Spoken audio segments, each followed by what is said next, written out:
This right here is the summary of the concept of barakah in Islam. Let me translate this for you. Wabarik, and oh Allah, put blessing, put huge, unbelievable, never-ending blessings. Li, for me, fima, in that which a'taita, you have already given. That's the past tense. It's the past tense, a'taita, meaning what you have already given. I'm not asking for more, Allah. What I'm asking for is that what you have given me is more than enough. It suffices. What I already have is more than enough. I'm just now asking you, Ya Allah, to inject the element of barakah and blessing into that which you have already given me. That is the concept of barakah. Barakah is not more. Barakah is not about more. Barakah is about the ability to do more with less. Barakah has nothing to do with quantity. It has everything to do with quality. The quality of what you have. I don't need more, Ya Allah. I just need blessing on what I have. The ability to do more with less. And this is something very interesting, very profound.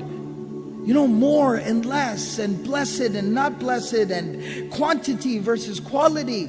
And if you really get to thinking, if you do some deep soul searching, it'll hit you like a punch. It'll really knock the wind out of you. Because you read a narration about the Prophet of Allah sallallahu alaihi wasallam. You know, the day that he passed away, there were a couple of mats. There was 1 or 2 jugs. There was a mule tied outside the house. There was a sword, there was a shield, and a couple of pairs of clothes. That was the sole possession of Rasulullah sallallahu alaihi wasallam, the greatest human being to ever walk the face of this earth. That's all he had. And he had 9 homes, which is another topic for another day. But just to put things into perspective, you got to chew on that for a second. Today we got 1 home, 5 people within the home, everybody's got a job, everybody's working, and we're still in debt. Something's wrong, something's missing.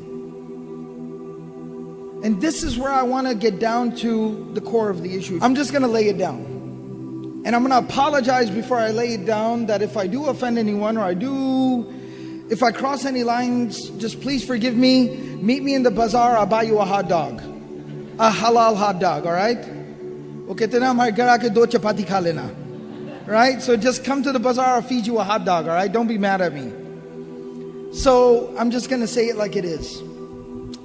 We have a lot of discourse, we have a lot of conversation, we have a lot of discussion in the Muslim community today about Sharia compliant financing, halal this, Sharia compliant that. And I'm not criticizing, the people that are providing these services. They are very good, beneficial services for those people that need them. But I am keeping it real with y'all for a minute.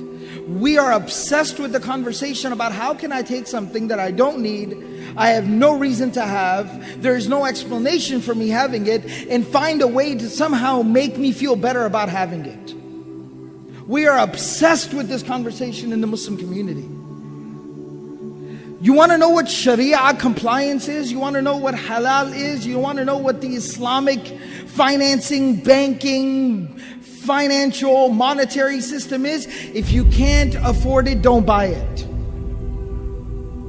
That's Islam. That's Sharia compliance. If you never buy anything you don't need, you are living a Sharia compliant lifestyle. That's as simple as it is. And I know it sounds oversimplified, but it's really not. Wallahi, it's not. We got to understand this. Let me explain something to y'all. In some places, for some people, there is even some legitimacy to a conversation about needing to buy a home, even though I personally don't agree with it. But to each his own. Maybe I don't live in your shoes. I don't know your circumstances. I'll tell you, by the way, we talk about, but we have to have a home. We have to live somewhere. I have to raise my family. I lived my entire life in an apartment complex. I lived my entire life in an apartment. And I feel like I turned out okay. You understand? I'm trying to be real with y'all for a minute. You can drive a used beat up old car. I talked about the car I drove last year. I talked about it over here. First car I ever drove, the doors had different colors. And you know what I did when I graduated past that car, when I could actually afford to buy a nicer car? We had a simple rule. If we don't got cash in the home, we don't buy it. If you ain't got cash, you don't buy it. I know that sounds oversimplified to some people. But that's how you live your life. That's how you live a responsible life. So even when I bought another car with cash, mind you, that other old car with the different colored doors, I didn't sell it. You know why? Because I had a little brother. It was too good of an opportunity to pass up. And I made him drive it until he drove the wheels off of it. And I actually had to pay somebody to take that thing out of my driveway. But that's just how it works. If you can't afford it, you don't buy it.